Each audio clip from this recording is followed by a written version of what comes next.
Okay, people are coming in. Hello, good afternoon, everyone. It is almost Friday. Standard white girl dance move.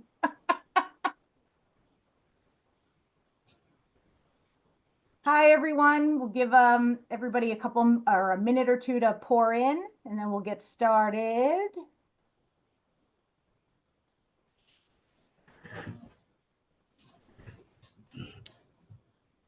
At least it's a gorgeous day going into the weekend. No Yeah, more rain. No more are rain. we done with the rain? I know we I don't needed it know. because we had the drought, but are we done? This The is reservoir should be full. We should be done. it's not, but I know. I can dream. I know. All right, give it one more minute and then I will get started with the intros, which will take another minute and hopefully everybody will be filled in by then.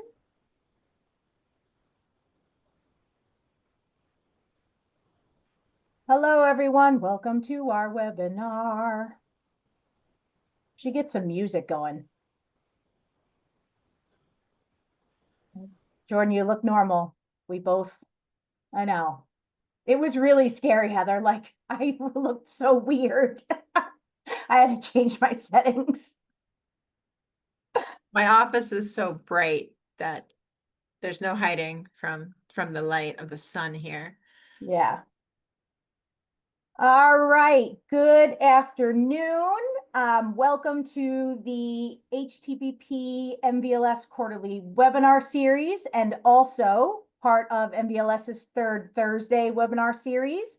My name is Jessica Emerson and I direct the Human Trafficking Prevention Project. I am joined by my longtime partner in crime, Heather Hyman. Who's with the Maryland Volunteer Lawyers Service, and she is the manager of the HTPP MVLS partnership over at MVLS. And we are really excited to be joined by Jordan down at the bottom there. Hello, Jordan. How you doing? Hi, thanks for having me. Jordan Masciangelo is a storyteller, an advocate, and creative director with over 15 years of experience supporting male survivors of sexual violence and trafficking. A survivor himself, Jordan brings lived experience, trauma-informed insight, and bold creativity to his work. He helps organizations better understand the impact of masculinity. I am so excited to talk about that, trauma and stigma, equipping them to engage survivors with empathy and respect. Based in Florida, he currently serves as creative director at MenHealing, where he leads innovative projects to amplify healing and community. So we are really excited to welcome Jordan to our quarterly webinar series. Just some housekeeping to make sure that everyone is aware of.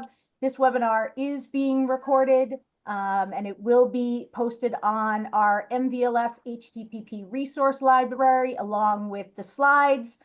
We will also be making a tip sheet that will be posted alongside the slides.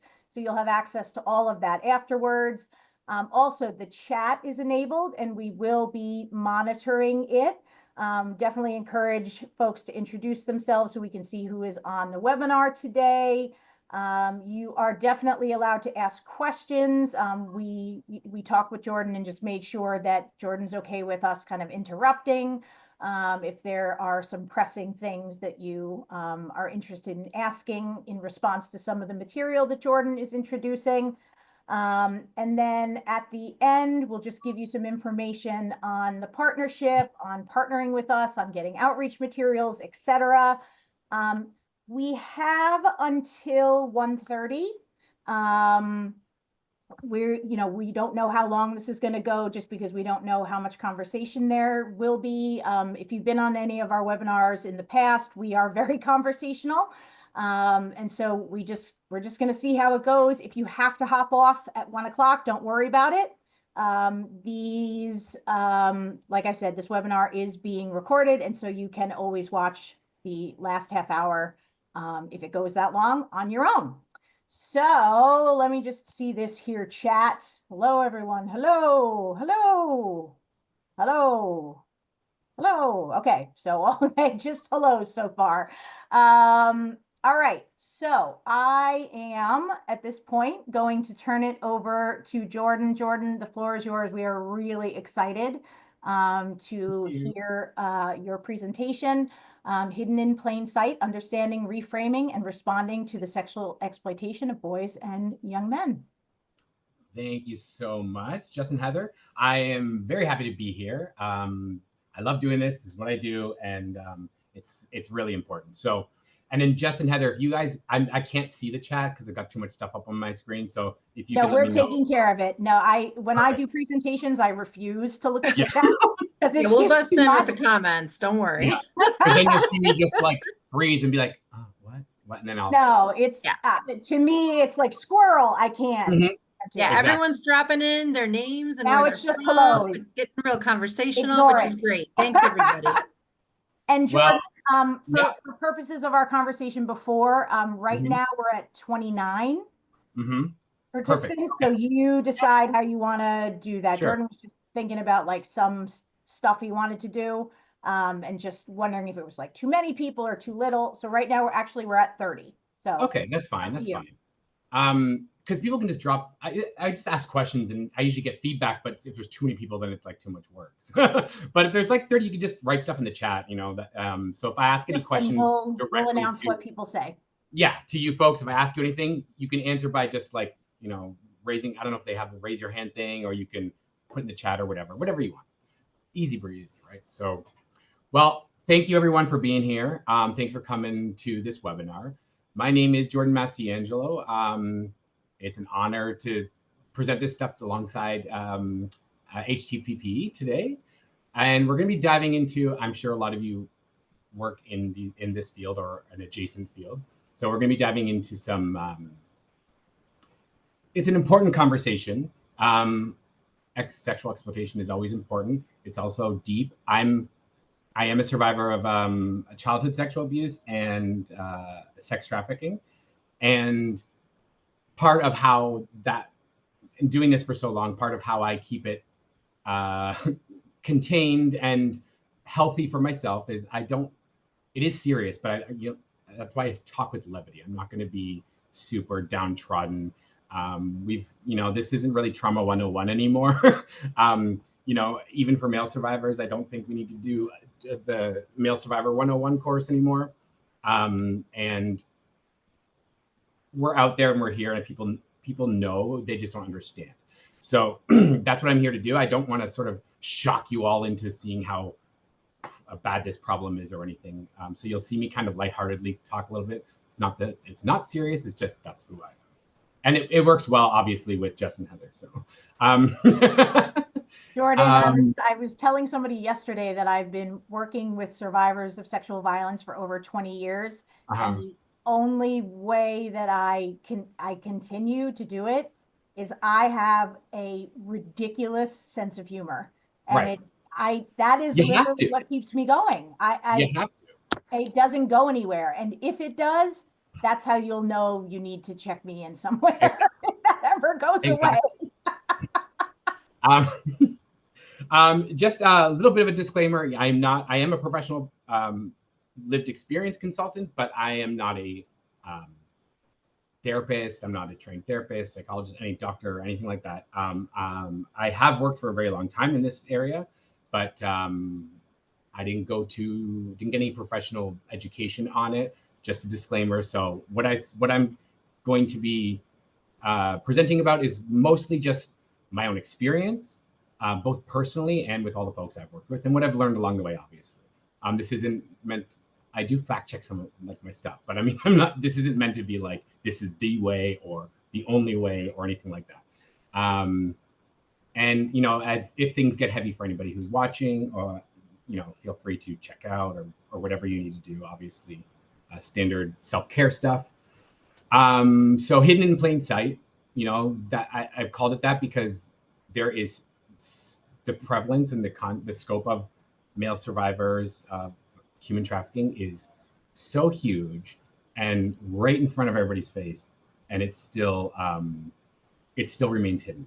So, and understanding, reframing, and responding to is exactly what it says. You know, we need to both understand how it works, how it feels, how it impacts, and then we have to reframe it, because the world thinks one thing, and we need to reframe how that's happening and what we're thinking. So, I'm going to do a who am I thing. So, oh shit, sorry. Excuse my language. It's played right away. Before I go into there's a little video. Instead of me sort of just explaining to you my context of my story, getting all sort of dark and serious, I will. I made a little video that explains it. It's very sad and dramatic, which is, you know, it gets the point across. So a little bit about me. I am a survivor. For almost, just over 15 years, I've been working in these spaces, advocating, creating resources, delivering different kinds of training, and pushing this message forward. And like I said, I'm not some like stuffy know-it-all. I often wrong. I love to take in everything. So please take everything I say with a grain of salt. But I'm hoping that you'll come away with a better understanding of this world and what it's like.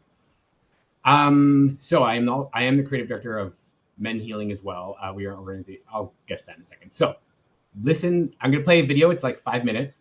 Watch it, and then I'll come back, and then everything after that, you'll have the better context of like where it's all coming from. Okay. All right. And if you can't hear it or anything like that, just let me know. But I'm going to put myself on mute until it's over.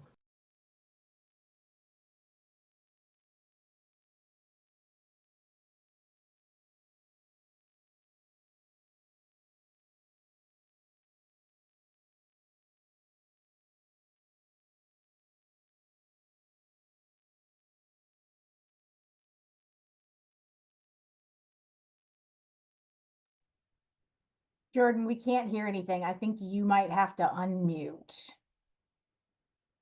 You couldn't hear anything. No, and I could hear it when we practiced. My name is Jordan. Can you hear it now? Yeah, so I think you have to stay I grew up unmuted. in a small town in Canada. Raised Roman Catholic, pretty low income family, that whole thing. Very typical. But for the most part, my early childhood was pretty great, actually. I have a general memory of happiness as a boy. That whole family structure got upended when my parents got divorced. My mom remarried, but the person she remarried was physically abusive. So I started spending a lot of time at my father's house on his farm. He had also gotten a girlfriend who moved in, but with her came her brother. I was probably 12. My parents were so caught up in the war between themselves that this man became like a father figure to me. I looked up to him. He was everything that I needed at that time. He was also the person that first eventually began to sexually abuse me. It was something that I thought I would take to my grave. So I was in between houses.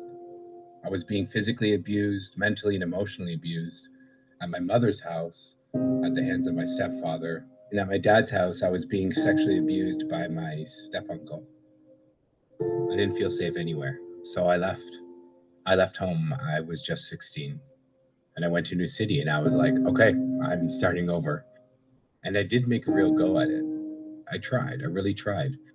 But as most survivors know, sexual violence and trauma has some pretty sharp talons, and they will latch onto your back and not let go. So I started acting out. Coping mechanism after coping mechanism. Self-harm was the first major one. But when that no longer worked, I went from cutting myself to really beating myself up, really bad. And then I would go into the street and hope someone would find me and feel sorry for me and take care of me. I had this deep longing to be taken care of. And when the cutting no longer worked, I moved on to the next thing. I started using anything I can get my hands on, anything I could find. And all these coping things would just pile on top of each other, one after another. And once the drugs stopped doing what I wanted them to do, I turned to sex work. And for a while, I thought that sex work was really going to be my savior because I felt like I was finally in charge of the situation when it came to sex. It gave me this feeling of that I was wanted. It fed something in me that at the time I thought I really needed. And the Johns that seemed to be sort of nice to me in the beginning weren't anymore. And they started passing me around. I was trafficked between these people, and I was raped many more times. But some part of me didn't even realize or consider that abuse because I felt that I was doing it myself. I was putting myself there. When I finally decided that I could no longer live like this, I found somebody who I thought was a partner, a boyfriend. Once I opened up and I was vulnerable and I shared with him about my life and about what I'd been through, he used that to his advantage. He used my substance addiction and my history to further traffic me. It really started to sink in that this is what I'm here for, that this is my life, and things, if they were to ever change, it was going to be hard. But I always had this little teeny tiny light in the back of my head that continued to tell me that I deserved a better life than what I'd been given. And so I pushed for it. I fought hard, and I got out. And I knew that I had to work hard to rebuild myself, but I was going to do it. And I began to see that there is this whole new life in front of me. This kind of trauma, it changes you so profoundly in every facet of your being that it's easy to think that there's no going back or that there's no finding any other kind of life again. I think there is. I can be that person. I can be a lot more than just a survivor.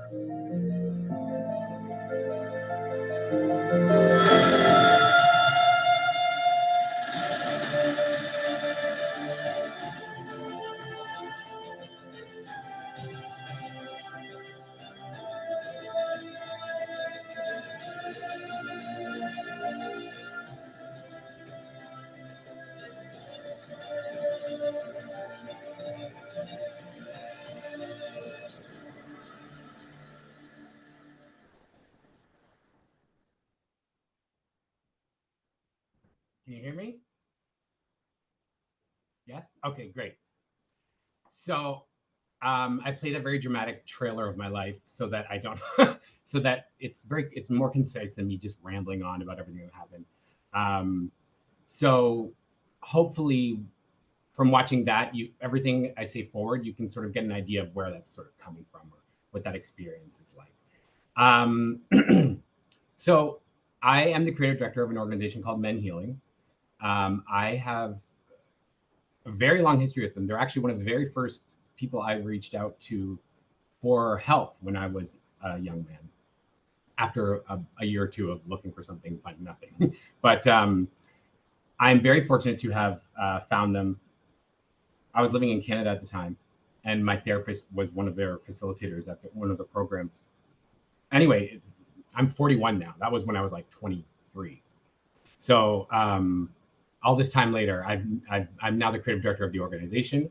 We are a national organization, and we're dedicated to male survivors. We don't care if you've got a penis between your legs, if you identify with masculinity in any shape, way, or form, you're welcome to the stuff that we do. We do retreats, peer support groups, advocacy work. We just like to challenge the stigma, and we create spaces for healing. We're not like a crisis thing. We don't deal with folks who are in crisis or just sort of out of the life and they need somewhere to live or anything like that. But we like to provide and cultivate community for male survivors. and our goal is just to have some male survivors don't feel alone, they feel supported, and they feel like their story can be a story and not their life, not what they're living. We have a few really great, we've got tons of stuff, but I'll just name a few. You can look at it here. You can look us up, menhealing.org.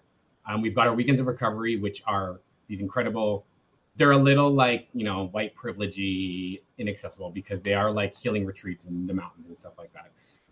We do make it as low cost as possible. We offer scholarships and stuff like that. A pay what you can sort of pay system to do them, but they do cost money because you have to fly somewhere and then go up into the mountains. But they're like crazy incredible. Like some of the cream of the crop of the male trauma specialists in the country have put this thing together. They're the ones who run it. It's very specific to the male experience, so it's not just like a generic healing retreat. It's specific to sexual trauma and the male experience. And you do all kinds of wicked things like nature therapy, music therapy, art therapy, like almost everything, so that some of it sticks, some of it doesn't. We did this like somatic dancing thing once, and I was like, that's not for me.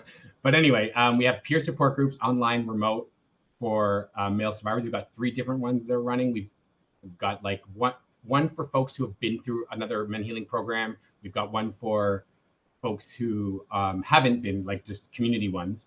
And then we've got a really unique one that I don't think exists anywhere else, and it's for partners of male survivors. So if you're husband, wife, girlfriend, boyfriend, partner, life companion, whatever, of a male survivor, we have a separate group for just the partners. And it's not to like learn how to like be with your partner because they're a survivor. It's like their trauma rubs off on you. You get that secondary trauma, right? Both, my partner's crazy. Why does he do this? And my partner, I feel awful for my partner. And so it's to be in community with other partners and be like, oh, I'm not crazy. This person's understanding this too, which is really unique. And, I made my husband go to it. And it's, he was like, oh, that's why you do that. He's like, I kind of understand now, because someone else, I could tell him 1,000 times over, but when another partner told him, he was like, I understand now. Anyway, we've got a podcast called the Just Healing Podcast that I produce. I'm not the host, but I produce it. And it's a great podcast. Look it up. We've been on for 2 seasons. We've got an amazing YouTube channel with 1 billion different resources you can look up, all different kinds of videos in terms of like lectures, events. We have a series called Beyond Survival. If you saw some of that like adventure-y stuff I'm doing in that video, when I first 6 years ago, I climbed Kilimanjaro, and I called it Beyond Survival because it was like this whole journey thing. You can watch that on there too. And so after that, we created a whole series of little vignettes of survivor stories, like 5 minutes, and we're really focused on the joy part of things. We're not like trauma porn. We're not like, tell me about your horrible life. It's more about like, this is what I do now. Look at how healed I am. And we've got this amazing new project called the Home Project. We just got it published in print, but it is a resource for survivors living in incarceration, and to gently learn about their trauma and to come back to themselves without it being sort of in your face, like, oh, you were raped. And then, because, people in prison, that's not, we all know the demographics that are in prison. So anyway, this is the print version. And yours truly is on the cover there, because I illustrated the entire thing. It's like a whole book. It's like a workbook too. It's awesome. And that is now on the tablets of, I have the stats here. 1,215 correctional institutions in this country have that resource available on their tablets. It's more accessible because incarcerated folks don't have to like go to a library and take out a book, so people can't really see it. It's just like on their tablets, they can access it and put it away. And it's been 140,000 incarcerated men have already accessed the resource, and it's only been there since February. It's crazy. I can't believe the impact it's having. We're doing a second edition now for general, like taking out the incarcerated part. Well, I hate to say it. Mhm. I would assume that nearly every male who is incarcerated Yep. would benefit. Yeah. That's why. I mean, let's just break it down in terms of trauma. Yeah. Can it be purchased in book form for those of Yeah, us like who you go to don't Barnes have and Noble. to hide it? You Okay. can go to Barnes, like you go on the website of Barnes and Noble or Amazon. I think it's more expensive on Amazon, but I'm boycotting Amazon, but you Yeah. said Barnes and Noble? Barnes Okay. and Noble. It's called Home, but like if you just type in healing outreach for men to men everywhere, is what it's called. And it's really awesome. It's got like an ACEs quiz, but it's like at the prison system, I think requires you to put it out at like a 10th grade level or something to reading. And Yeah. so it's almost like a children's encyclopedia kind of thing. Like it's big and colorful. So it's really accessible. And it has like all the, when you overthink, when you do like, it's really great. Took me almost 2 years to illustrate the damn thing. So, Jordan, first of all, I just want to say thank you for sharing that with us. It was, Congratulations. yeah, first of all, the video is wonderfully produced. And I understand how it just makes more sense for you to just show that than to have to 7 years ago, Yeah. Jordan was born and blah, blah, blah. I know. You know, and again, I'm not to take away from your story is unique to you, but the themes are the same. Yeah, exactly. You know, and so I did, before I went to law school, I worked at the Petrick Martin Institute, which is the after school program of the Harvey Milk High School. And so it is LGBT, IA, but mostly, male identified and trans folks. And I feel like it was every young male that I met had that story. And Exactly. it was heartbreaking. And we just, at that point, did not have the knowledge. I know I didn't have the knowledge base, in the early aughts. And I wish that I had known you and had that book back then. Well, I mean, this book is very niche, obviously. It is directed to incarcerated people. So that's just why in general, just the knowledge base of needing to heal specific to their masculinity, Exactly. And And we then, are doing a new version though, that taking out all that stuff. So it's going to be for, I say somebody's message. I'm writing it, healing outreach. Up the link. So Yeah, we can send out, and it'll definitely be on the tip sheet, the link to Jordan's. Yeah. Okay. And then Jordan too, just thinking about all of us here in Maryland, and of course any folks from any other states, with Men's Healing being national, like can people like connect virtually with some of the support groups and the programming that is offered? Oh yeah, of course. Awesome. Yes, we the best way to see what we, you can go to our website and check out everything we're doing, but the best thing to keep updated, because what we do is like we're all weirdos, and we're not completely survivor led, but almost. We're all weirdos. We do like weird ass stuff all the time. Like we don't do traditional modalities of healing. Like, thank you, Cheryl. Put on a play in New York that was written by a survivor, and it's like semi-autobiographical. And the President Melly from Scandal was like in it. She joined it. She's on it. We just do weird stuff like that. We do like speak out projects where people like interpret their story and dance and song, and then we live stream it. We do like that kind of stuff. So keep on top of your website and social media. I'm assuming too. Join our newsletter, because that's Okay, that's what I was going to say. You need some way to be kept up. And then the last question I have, I need to hear about the reindeer. The reindeer not like the last fall, not this one that just passed, but the one before that. I went to Mongolia, and I went to go live with this tribe called the Satan people, and there's like 150 of them, like traditionally living how they've always lived. And it's a very long story, but I met this guy. I read a magazine outside, and he was like, I saw him doing this, and I DM'd him. He's like a cowboy, and he just met one of them at a derby, and he goes every year, and he wrote an article.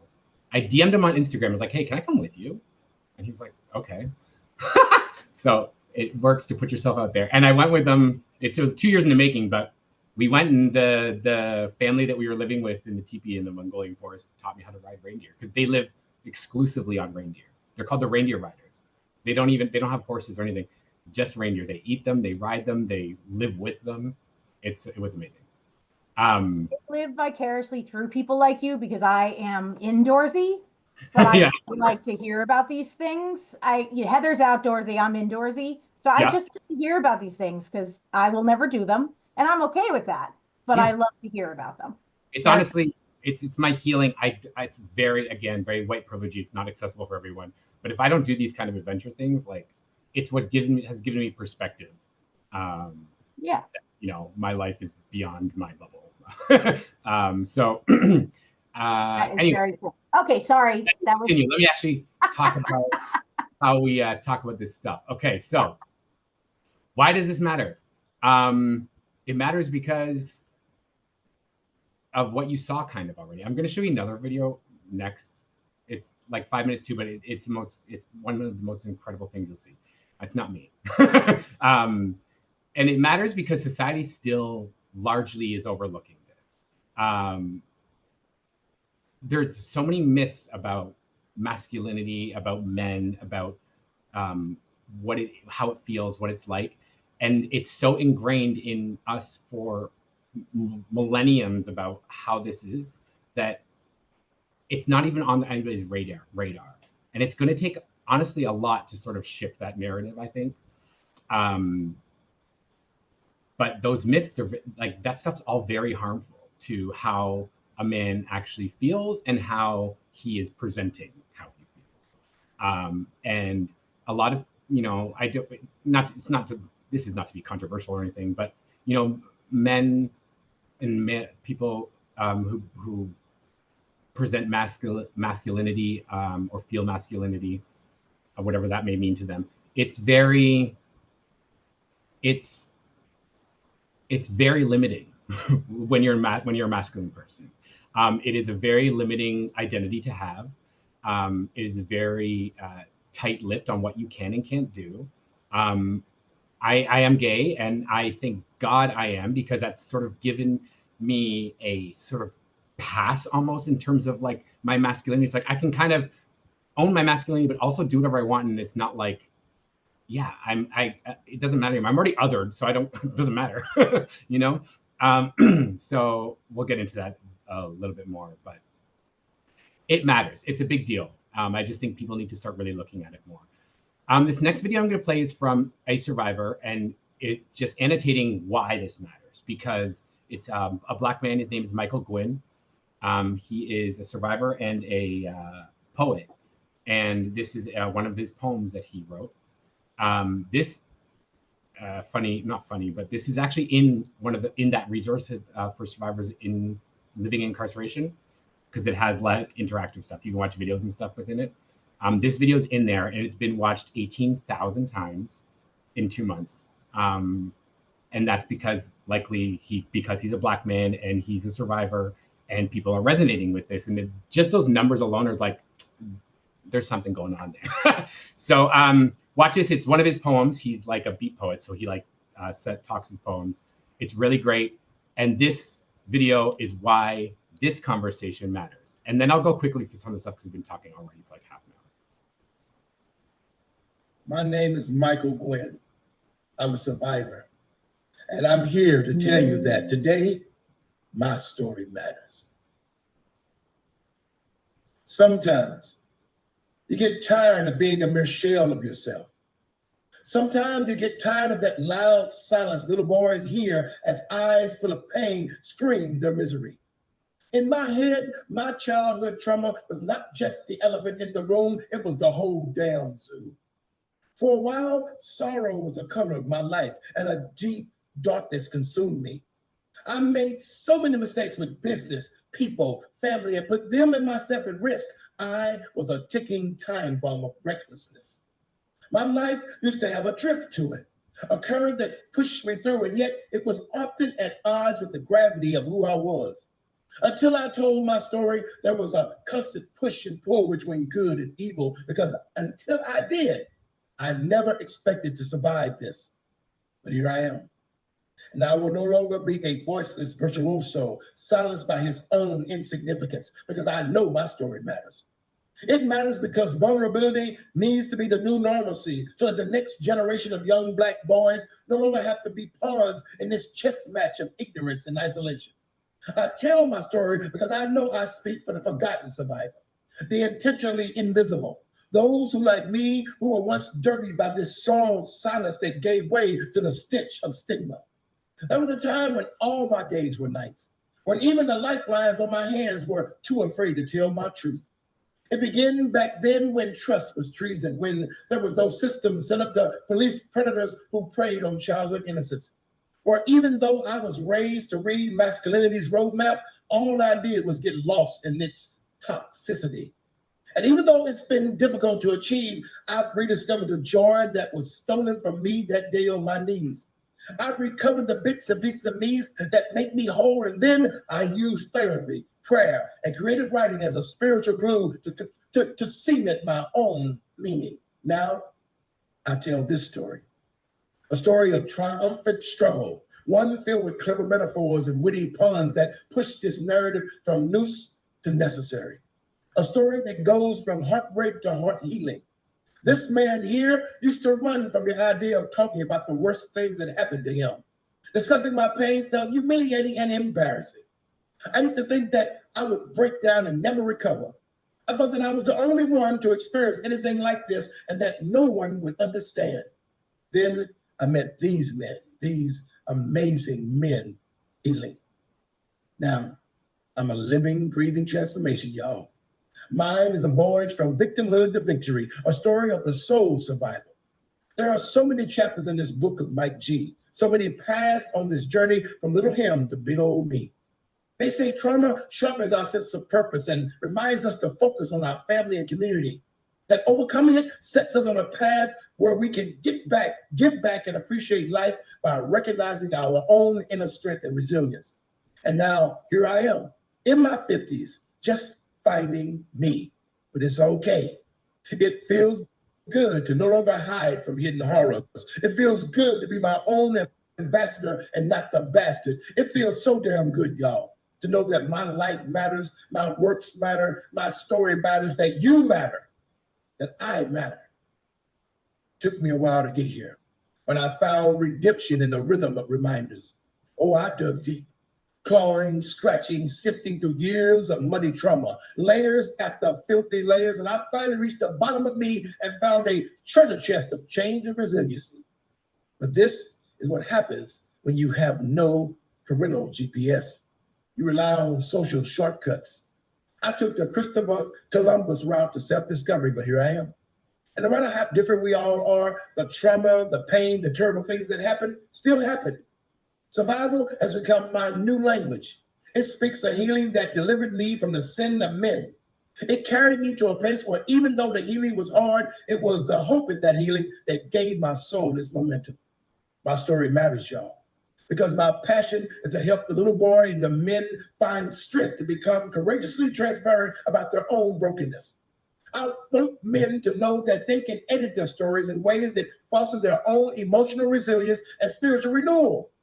That the trauma narrative can be powerful, positive, and more manageable if they can just diminish the painful emotions those memories carry. Telling your story does that. It did it for me. So I'm right to heal and gain transformational revealment. Because the worst lie you can tell is the one you tell yourself. Be free, y'all. I have reached the other side of the mountaintop and the view is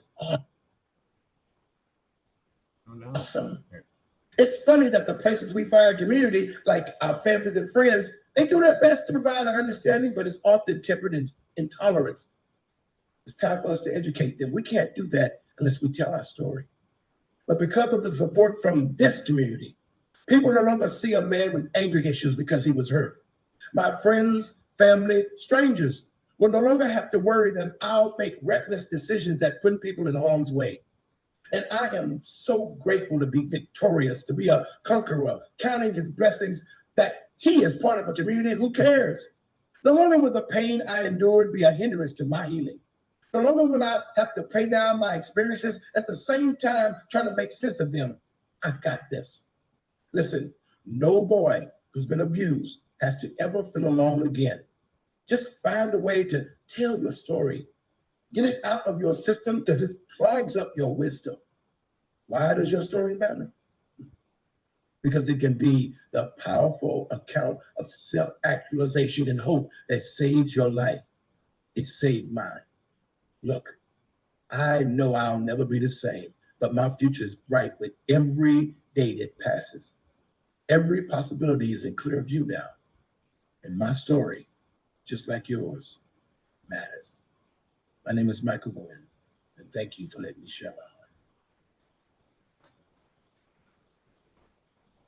Well, that isn't it so amazing? it's that's why this matters, because you know, for a black man to share that sort of insight and emotional release publicly, you know, this was live streamed when we originally did it, and it's just it's so good, and that's exactly why we do, all of us, all you watching us here, that's why we do this, because that's the kind of thing that can come out of it. You know, he's a wonderful artist and performer, and he can do this stuff now. So Every male that I know needs to see that. Like, forget trauma. like the boy version of the Barbie speech in the Barbie movie that America Ferrera gives. Seriously, there's clap and there's hearts. There's everything Yeah. in the chat too. So He really got going after, because the beginning was, I never expected to survive this. I wrote that down, and then when he went, my shoulders went back, and I put like I had a visceral. I put Yeah, my head up, my shoulders went back.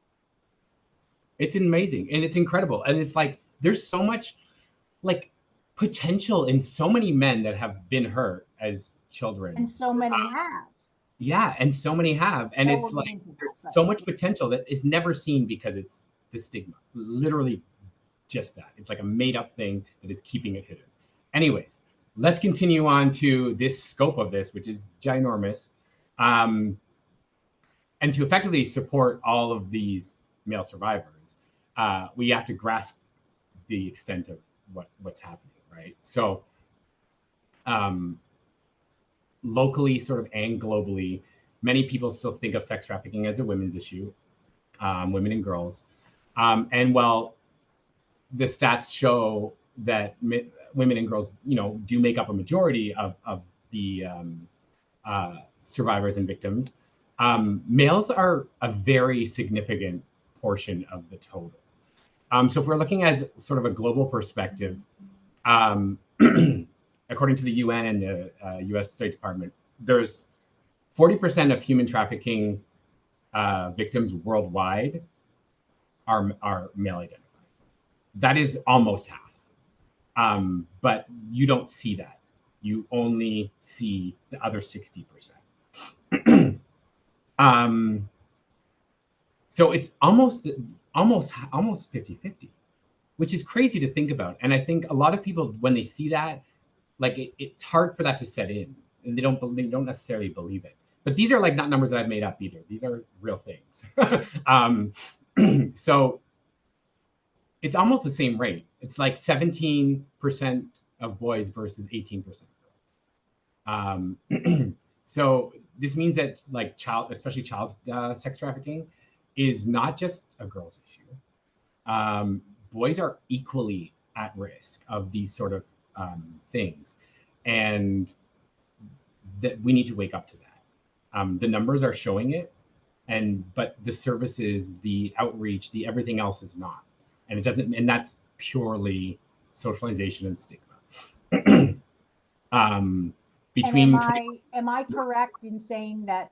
Am I correct in predicting, I should say, that the money that we're going to see extended to us as service providers in the next 4 years is probably not going to focus on male survivors? Yeah, because I mean, I can tell you, because we're still saving little girls. Yeah. I mean, you know what I'm trying to say. Are you guys? Is this currently right now this thing funded by the government? Like what you're like? Are you? So I'll watch what I say in terms of like some of the executive orders and things like that are saying, you know, what you can and can't do and say and that. You know, it's a lot of the funding coming from a lot of places. I mean, just being at MenHealing, we typically don't go after a lot of sort of government grants or anything like that because there's so many strings to it, and this is so nuanced that you can't put it in reports like you can. But I mean, you have to finagle it. You got to finesse this stuff. It's not black and white. Right. And this administration very much wants things to be black and white. That's why I'm saying, like, even if you were pursuing funding in the past, they won't prior to January 20th, you're not getting it now. I'm considered DEI both because of because this is being inclusive by adding males into this space. Yeah. I feel like, you know, you're giving us these statistics, Jordan, and like I feel like this is so recent that this information has even begun to be collected by these official bodies, and now we're looking at spaces and restrictions that are going to make it so that we can't collect this information as easily anymore. Like we have to really take initiative as service providers to be doing it kind of regardless of our funding. You know, it's maybe an extra step, but we have to keep doing this because we have to accurately reflect, you know, where the need is and who we're providing services to. Right, because if the KIP report now is not reporting on, you know, trafficking in LGBTQIA persons, even if, you know, hopefully eventually things will, well, we as service providers still need to be reporting, even if we're keeping that internally, because just because the administration doesn't want that to be real doesn't mean it doesn't mean that it is not. Well, that's where we're lucky here in Maryland. We have a great state coalition. We share goodness. this information at the state level. You know what I mean? And we can keep track and tabs on things here, here statewide. I mean, 1 in 3 girls is like 1 in 3 of trafficked children are boys. So we are not, it's not this giant discrepancy that both victims themselves and the public at large believe. You know, that was my experience. That's half the reason why the average age of men coming out is like 46 or something with this abuse. And it's because they think they're like 1 in a million, you know, and they're not, they're 1 in 3. And you here have a in greater Maryland, chance of being gay or being trafficked as a boy than you do being gay. we've had trouble. I mean, I know when we've worked with male survivors in the past, we've on occasion just not had any luck, like finding housing, finding some of the basic resources that we would want to make sure they can be stabilized. One house in Texas called Bob's House of Hope that is specifically for male survivors of sex trafficking. There's one in North Carolina, but that's about it. And there's like 8 beds at the Texas one. It's like there's more than 8 male survivors of trafficking. Anyways, and that's everything's also very because of the stigma. Everything is underreported, underidentified, and therefore these numbers are probably larger. It's probably closer to half and half, because let's remember that pedophiles are not gay, straight, or anything. They're pedophiles. They are attracted to the person being young. It's a power dynamic thing. It's nothing about what the gender is. You know what I mean? And it's not sexual orientation. It has nothing to do with that. So, where was I? Okay, let's. Oh, there was a New York study in like 2008 in New York. They found that 50% of commercially sexually exploited children were males. I remember that. Yeah, it's like all these studies are showing it, but it's like, okay, you did the study, but then there's nothing being done about it. Granted, there has, you know, I started when I first tried to get help, there was literally nothing. There was like one thing I was in Toronto at the time, one thing in Toronto. And I went through it like 5 times. They're like, you just can't keep coming back to the same 6-week program. Well, you have to go to other services. Yeah. You have to get help through, you know, substance use, or you have to get help through LGBTQIA services. And then service providers are having to jump through hoops because they've got to be like, oh, they know what's going on, but they have to find these alternative routes to get the person what they need. So, you know, why are we seeing it? Why is nobody seeing this? It's because men and boys aren't victimized. You know, they're overlooked, and they're falling through the cracks, and it's just underreporting, under-identification, and culturally we have never been looking at males as victims, as sort of like cliche as that may sound to like people who work in this kind of stuff. It is largely true. And sex trafficking has always been a women's issue. It's never been, you don't see it regularly on TV and movies. I mean, you are a little bit nowadays, but it's not like a thing. And because of all of that, families and authorities and communities have all internal biases, even if they don't think they do. It's internal bias that creates these barriers for a lot of men. And then there's a self-identifying thing too, because of masculinity issues. So, I mean, I'll just ask you guys, did you know that, you know, in general, 30 to 50% of trafficking survivors, sex trafficking survivors were male? You know, I would have never thought that when I started on this journey myself. You know, I thought that I was 1 in a million, maybe 1 in 10,000 or something. I thought it was so rare. And that's what that prevented me from finding anything, because I was like, there's not much out there to find. So why aren't we seeing them? Trafficking women issues, cultural biases, law enforcement or mislabeling the youth. Males don't self-identify or report. And there's a lack of targeted services and education. I mean, if you know, this is a bad example, but you know, typically if a woman's walking through Central Park, someone jumps out of the bushes and rapes her, right?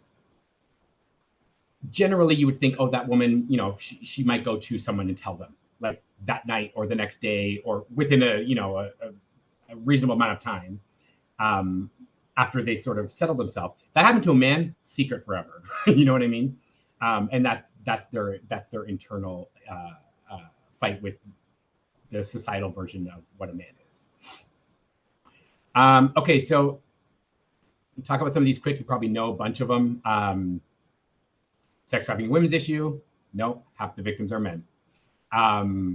Only gay males are at risk of being sexually exploited. And that's also false. Males or sexual exploitation happens across all and every gender. The sort of prevailing thought about why so many gay folks seem to have sexual or a sex trafficking history is because what I said earlier, or said I'm like grateful that I'm gay because I get to get outside of that masculinity box a little bit.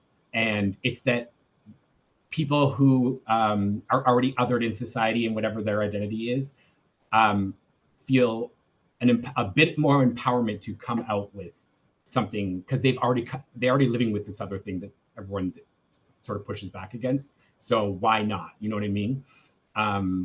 And the other prevailing theory is that a lot of it's easier for predators and traffickers prey on LGBTQ youth because they're often the ones who are on the streets. They're often the ones who get pushed out by their families. And there's a higher risk, you know, and that's obviously you go up even further for trans people. That's why anybody on the LGBTQ spectrum is at greater risk in general. They're easier to exploit. And just to remind our viewers, and anyone who knows me has heard me say this before, LGBTQIA folks make up between 7 to 9% of the population, and we're talking about young folks especially, make up between 7 to 9% of the population. We estimate from various sources, and this is actual data, not fake data, that LGBTQIA youth make up to 40% of runaway and homeless youth. So we as a society, and I've said this a million times, we are failing LGBTQIA youth. And yes, so they are more available to predators than non-LGBTQIA youth. So you're 100% right, but I just like to give that reminder because it is such a stark figure. Those young folks are on the streets. They are couch surfing. They are going to programs and shelters where predators know to go to recruit folks or to smooth talk folks or whatever it is. And so these young folks are being kicked out of their homes. They are in foster care because their families don't want to care for them, and they're kicked out of foster care because of how they present or their gender presentation or whatever it is, or their gender identity. And so that is something that will forever break my heart. And It is. I think Go it's ahead. also really important to note too that, like, let's be real, like, as in the current environment we are living to, as protections are being rolled back, as things are getting more patchworky, as, you know, state and local laws begin to be in conflict with nationwide laws, we are creating greater spaces of vulnerability. Like what we have been talking about, the data we've been citing to is in the past. Like, we are now in a very different reality that is constantly changing, and that is going to create it is creating actively right now a new level of vulnerability, placing people into a new place of vulnerability that they were not in before. So Yep. Yeah, the active attacks on transgender people are putting them actively at higher risk for trafficking and other forms of exploitation, because it is pushing them to live their lives further in the margins. They were already the highest margin. They were already the highest, put at highest risk, but I think it's just really important for us as an anti-trafficking organization to take issue with the treatment of trans people if we care about putting people at higher than average risk of exploitation, because that is what that treatment does. Mm-hmm. I also think too, I mean, Jordan, just thinking back to some of the things you shared with us earlier about kind of the confines of these traditional norms of masculinity, as those begin to close in too and get elevated in our societal national consciousness, it is going to impede, you know, not just folks from the LGBTQ community, anyone who is a man or boy, identifies in any masculine way, from reaching out for services, from having that space of vulnerability. Like, I just, everything you're sharing with us, Jordan, is just resonating with me so much as I think of the clients we're working with and the additional challenges that they may face coming forward, and like having that vulnerability and asking for help. I'll talk about that in a bit. I'll breeze through some of this because I know God, this has already been like an hour, hasn't it? Anyway, let's just get to the masculinity stuff because it is very important. It's bread and butter. But okay, let's just breeze through some of this stuff, because I do want to talk about, conversely, people who identify, men or boys and men who identify as straight, and how that is equally, actually, probably, in my opinion, worse when you are affected by this. But anyways, I'll go through these real quick. If it's happening to, this is going to also relate back to the masculinity stuff anyway. If we're happening to boys and men, they could just fight back, because that's this stereotype that men are strong and, you know, physically, scientifically, maybe we are bigger, more muscle mass than a biologically born female. But traffickers don't care. There's coercion, there's manipulation. It's not just physical strength. And they're targeting people who they're not like going to a neighborhood and getting like the star of a football team, like some white, you know, athlete off of a football team and doing it. They are going, that can happen, of course, and probably does, but I'm saying they're going after, like Jess was saying, people on the streets. The ones who have multiple vulnerabilities are far easier targets. In my case, I was like a gay, poor, rural, Catholic, like everything was perfect. I was a sitting duck. Do you know what I mean? So to keep me silent, traffickers are not dumb. They do this. They go after folks who have all these layers of vulnerability, because every vulnerability is an extra layer of protection for them. And when you put all the masculinity shit into it, that's like this shield. It's like, this guy's never going to say a damn thing. Do you know what I mean? Okay. Males engaged with CSC are doing it by choice. That's a big one with a lot of the gay men, is that they're exploring their sexuality instead of being abused. and that they're just promiscuous or whatever. And that's not the case. You know, it's ridiculous that people even think this, but largely a lot of people do, that women can't be traffickers. That is also a misconception. Women can be traffickers and are traffickers. Globally, nearly 40% of them are women. So that is largely a false narrative as well. We don't have time for interactive stuff. This is a quote from a trafficking survivor named Jose. I know him. He loves Jose. Oh, you know Jose. Okay, great. I love Jose. Okay. So when something is harmful is done to you, you blame yourself. It's a life of being silenced, numbing yourself with alcohol and drugs. And this is like, you know, unfortunately, none of this stuff is unique. Like my story is not unique. Jose's is not unique. This is just how it is. It's just not talked about. So let's talk about some of these unique challenges with men, how they are presenting some of this stuff. Okay.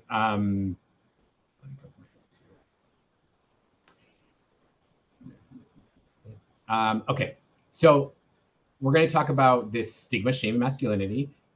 Men and boys are taught and socialized to downplay trauma, no matter what their inner self is feeling. So they hide it, they downplay it, they joke about it, or they act like it's fine, or they wear it as a badge of honor. But internally, it's never collaborating. There's never a match. So when there's something bad happen, think of the movie The Graduate. He's having sex with his teacher, but it's like this trophy, right? When in reality, both legally and emotionally, he's being molested by an older woman. But it's played as this. It's, you know, look at any friggin' comedy, sex comedy from the 80s or 90s. Having sex with American Pie, which was like not even that, well, I guess it's 25 years ago. You know, Stifler's mom, like he's a teenager. He's a predator. And yeah. I laughed my behind off that movie exactly. Back then. Now I look at it and I'm like, it's ingrained. Oh God. That's how common it's ingrained into our society. That's funny. But if it was an older man with a woman, never tolerate it. Exactly. Or it becomes like a thriller. Like it's like, oh, she's sleeping with the teacher, but then she goes crazy and then tries to. It's like there's this very narrow view. He's always wacky. Yeah. Exactly. If it's bad, she's crazy and murderous. And she's seducing him instead of the other way around. Okay. So almost every male survivor I have met, every male survivor I've ever met, has talked about this intense shame. And I'm not talking like, oh, guilt for whatever, you know, you forgot something or you left your dog in the car. It's like intense, debilitating shame. It's a shame that you can't compare it to many things.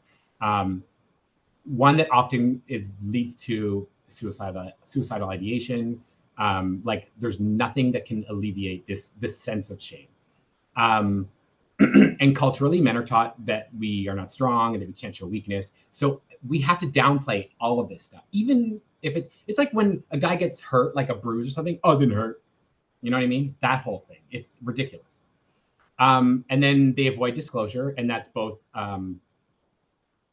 because they don't want anyone to know. They fear ridicule. They fear humiliation. They fear this loss of a community and being othered in some shape, way, or form. They fear that they're going to be called gay or something else than what they are if they're not gay. And gay is largely in sort of been an insult for a lot of history, at least modern history. So that becomes another sense of shame. They don't want to seem weak, so they start internalizing all of this instead of presenting it outward. And then once they internalize it, what does that turn into? Anger, aggression, all these other things. If we help males, we like can save the planet, like save the world, because all these outward aggressive things that are domineering, the patriarchy would end if we would just heal men's stupid emotional problems that the society has put on them for so long. Okay, so let's talk about examining some masculinity frameworks. Okay, so this thing called the man box, Kival came out with it a long time, not that long ago, but I mean, it's a general framework of sort of the predominant version, and this is across the world. It's obviously there's nuance depending on geographics, cultural, ethnic, like all kinds of different nuances, right? But generally, these 7 boxes exist in some shape, way, or form across the planet. Okay, so, and the idea is that this is how I see it. This is how I like folks and social service providers to think about this. So when you're working with a woman or a girl who's been trafficked, and you're looking at all the vulnerabilities, then you're looking at all the intersectionalities of this person. So maybe it's a little Black girl, maybe she is low, or her family's low income, or maybe she is in foster care. You know, you look at all these different things and how they intersect. So when you're working with a male survivor, you have to both do that, all of the things that you're already doing with a girl or a young woman or a female survivor, and then redo that over again with every single one of these 7 boxes. Okay, because these are filters that you have to look at everything else that's in their life that's intersectional. You have to look at it through each of these things, because this is how men have been socialized since birth, at least in North America. That these things, and they seem sort of like innocuous, or they seem like, oh yeah, like masculinity, maleness.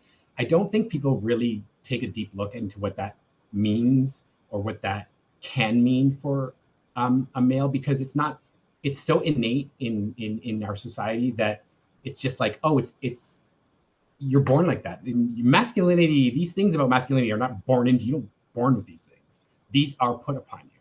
And so when you're looking at a male survivor, why he's behaving some way, you have to look at this box again, and then try to interpret the behaviors, whatever's happening through each of these. Okay, so rigid male and female stereotypes, that's self-explanatory, but it's worth thinking about, because, you know, men go to work, women cook, like all these things that we just have seen. Think of like 50s housewife kind of situation. But it's still relevant today. I have a son, he's in his 20s, and his girlfriend started making more money than him at a new job, and he was like all weird about it. I'm like, what? You have gay dads, what is your problem? What is with that?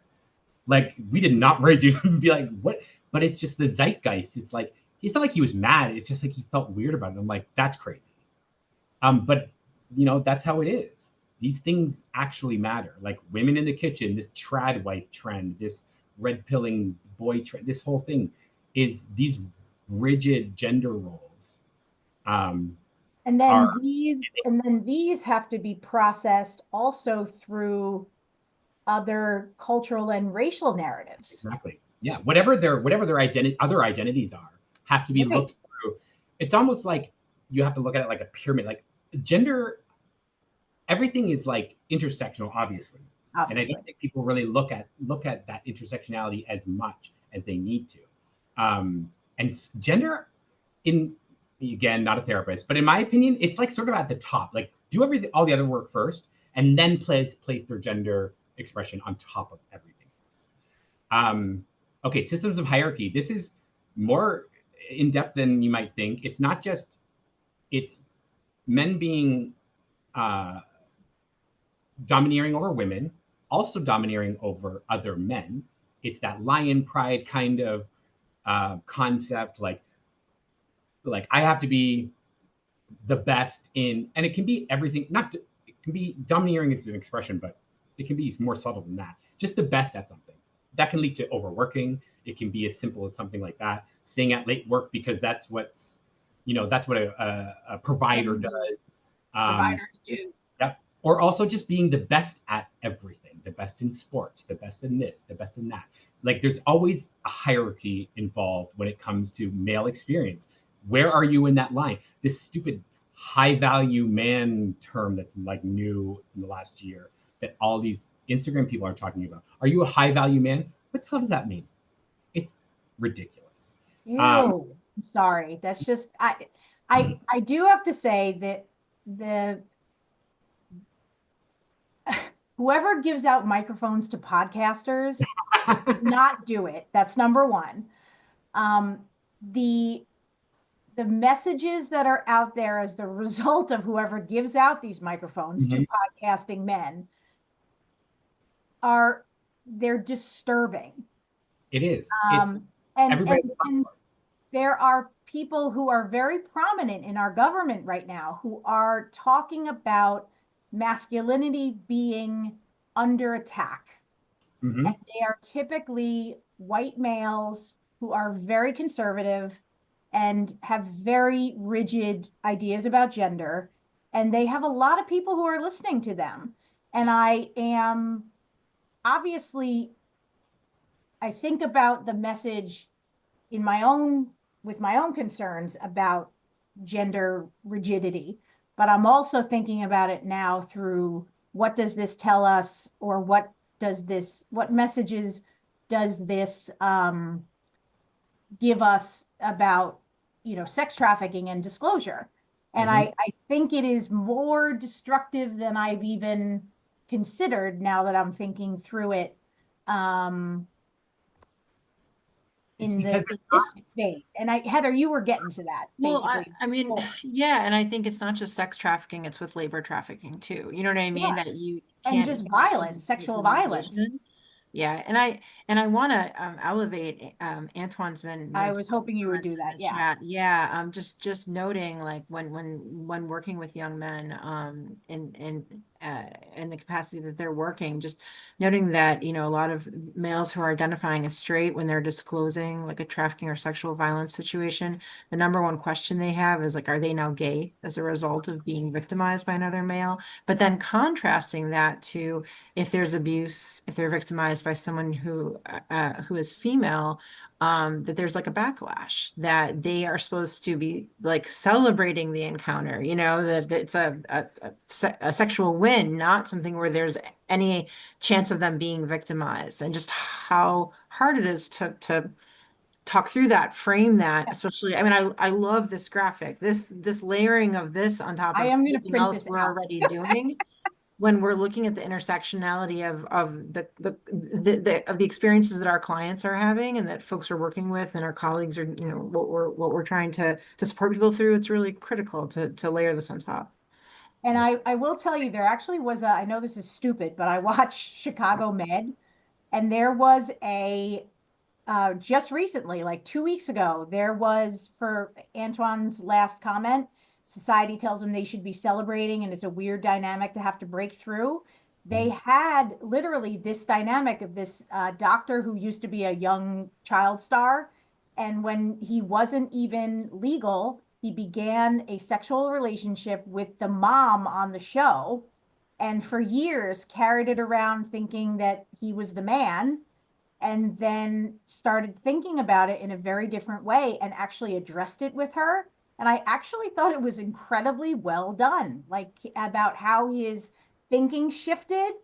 Cheryl, you saw that. Exactly. And I thought it was really well done. And I knew it immediately, because as soon as she returned, he got really weird and then he threw up. And I was like, they used to be in a relationship, and she abused him, and she took no responsibility and all of this. And she was a predator. And I thought that they handled it really well. So Chicago Med, Dr. Frost, if he wants to watch, I just thought it was really handled well. And it was this dynamic and how weird it was. And someone tried to intervene and kind of break that down, and he was not hearing it at that point. And it was really, because of these sort of these things, and this is a really great graphic because it really breaks it down into categories, because we love to categorize things in this world. Yeah. So if you think about as simple as, how like it's gay or queer or to be like a vegetarian, or like real men eat meat, like that kind of like those very subtle, low level things that are innocuous in everyday life mean, like when that's told to you over the course of your entire life, that only men eat meat, like, or like you can't drink like a pink drink if you're at a bar because it's like gay, if you have like a martini, like, or if you have a sex on the beach or whatever, that's like a gay drink. You have to drink whiskey. Like, who made that shit? Like, that stuff is ridiculous. But It's also those so limiting. ridiculous things You live such a are limited life. are so, they seem so ridiculous and stupid, but that is what causes this. That constant flow of that type of information is what creates these roles and these boxes for men. So, and they can't step outside of it. They are terrified to step outside of it because then they have this fear of losing everything. And then they have all this stuff. So then there's this hypersexuality, like, you know, all men have to conquer women or other men. You know, how many partners can you have? Like, you've only had like 2 partners. Oh, you must be gay. Like this, there's always these things that men have to meet. You know, you can look at all of these as expectations, emotional control, that you have to take risks, like do it all or nothing. Like, you know, it's always a very black and white world that they're expected to live in. And then only the men who have sort of the insight or the courage to sort of like step outside of the box, then they're othered and they just go crazy. You know what I mean? There's no room for like everything in between. It's like you're a crazy person who lives in Key West and you have like a bird on your shoulder, you know, or you are working at a bank and you are respectable and you wear a suit every day. You know what I mean? It's really hard for the in between. I feel like these things especially play out like with youth. You just see it. Oh yeah. Like tenfold. Yeah. It's interesting being in that sphere a little bit because of my personal circumstances and like hearing like even the language of sigma, alpha, beta, like that's permeated over the last few years to describe people and categorize groups. And it's just, I hope it begins to pass from the general. This feels like it's getting worse though, because they just keep giving microphones to men on podcasts. If you look at all the frameworks that I just showed you, that masculinity framework, and you think about a straight man trying to disclose, or a straight man a person who is straight having being trafficked, and then having to disclose or get help or anything, it goes against everything that they've ever believed in or thought of. You know what I mean? Because they've never had that opportunity to have sort of especially if they're a youth or a young person, they've only had sort of that introspection about their own identity has only been told to them. Queer people usually are forced to sort of find that themselves at a younger age, whereas straight folks don't really get that until they're older. I think in general, they're not forced to sort of introspect, look at themselves and their identity. So their identity is based on what they see and what is told to them. So it's a direct punch against each other. You've got like what happened to me on one fist and what is allowed, and the world says I should be on the other one, and they just like they don't so scary. So it's difficult. And then oh my god, what time is it? We have like 5 minutes. I'm like 1/3 of the way through this thing. We'll have you back. No, this is honestly, if you got 10 minutes, we will do a part 2 if you don't mind. We'll have you back. Yeah. Okay. Yeah. Think about your stuff. If you can figure out a stop point, we will have you back for part 2. Yeah, we'll do a part 2 because this is such an important discussion to be having. Again, the comments are just blowing up, people chatting, like people are saying the same thing here.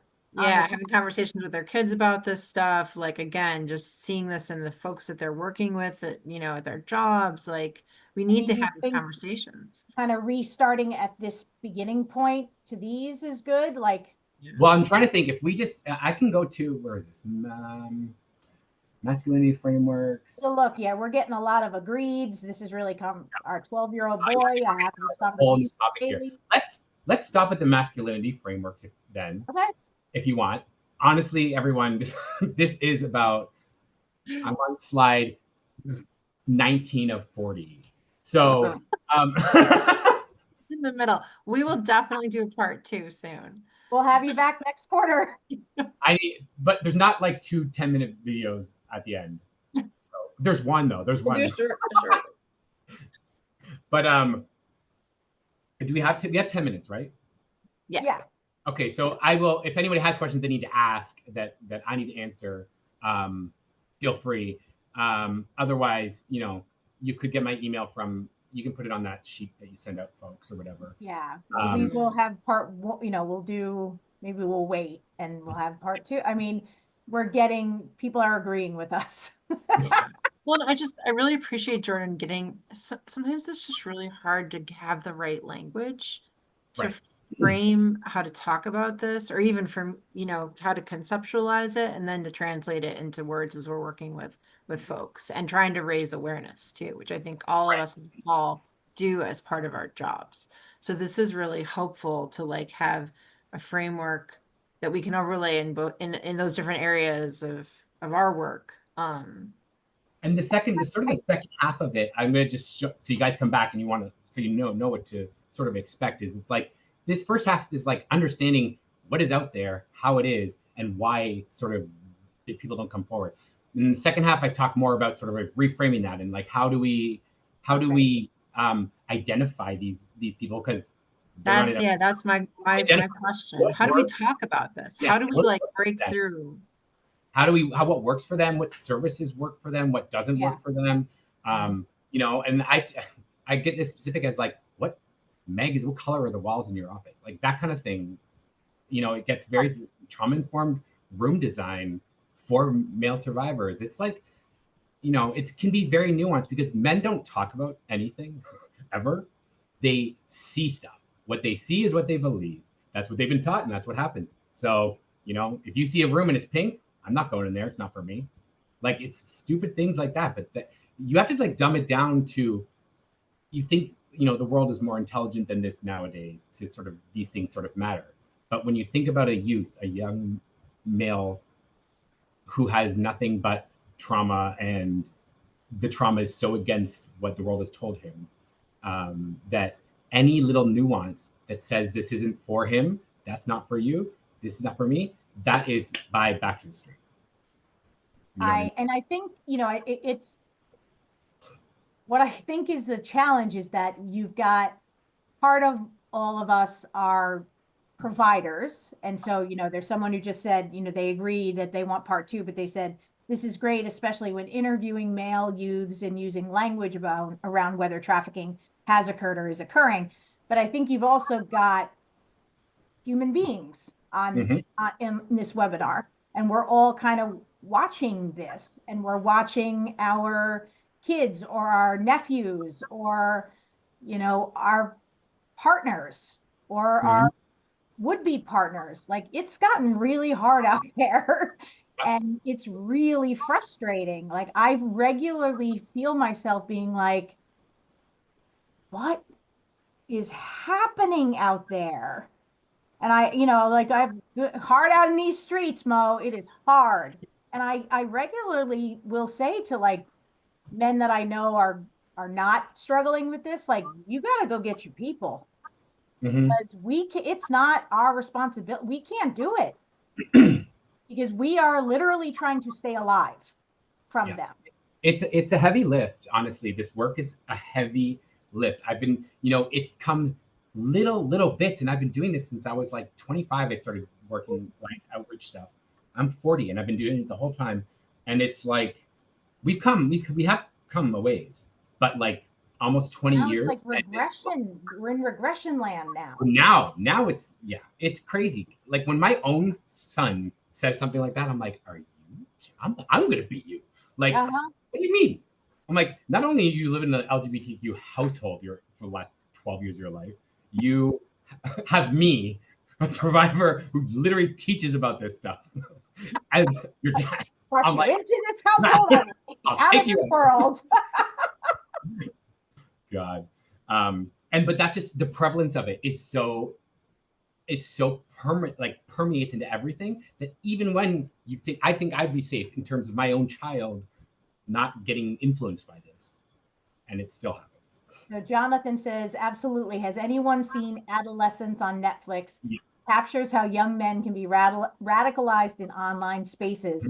Mhm. Jonathan, that terrifies me because I just don't understand the interwebs. And so I can't even, like, I don't even know where people will go. I mean, I sent friends with teenage boys an article about how these online gaming where they play the games online with people have become like white supremacist recruiting sites. Mhm. And I'm like, what? And then now, so we're taking all of our fears, but then we're also applying it to this work and Mhm. how it puts people at higher risk for exploitation, or when it happens, it makes it less likely that they will ever disclose. Yeah, I don't think people think about the intersectionality of this kind of work and everything else that happens in the world. Because even like you said, how things are being rolled back in terms of and heightened talking about masculinity. It's not just about like trans women being in washrooms. It's not just about stuff like that. That's an entirely different thing. It's more like those things are intersectional with everything else. We're going to have more male trafficking survivors because Yes. of the bullshit about men and women's bathrooms. Yes. That's going to leak into the other world. And have more trafficking. Yeah. Yeah. Anyways, we'll continue next time. Okay, Buddy. so we are going to have you back. So we have like, this is what's going on, and now we're going to have part 2 of what the heck do we do about it. Just wanted to remind everyone that the HTBP and MDLS partnership has posters, has brochures, has contact cards. We also have a referral website, htprevention.org/get-help. For any of you with legal backgrounds or who work with lawyers who might want to volunteer to take some cases for our partnership, you can contact Heather at h-at mblslaw.org. And for anyone who wants some outreach materials mailed to your organization, or want to inquire about anything having to do with us, you can email us at htpp@htprevention.org. And we just want to thank you for your time. My information's right there. Heather's information is just below that. Thank you. And Jordan, we really could not thank you enough for your time. I'm going to stop share and just make sure that there's not like chatterings, all of that.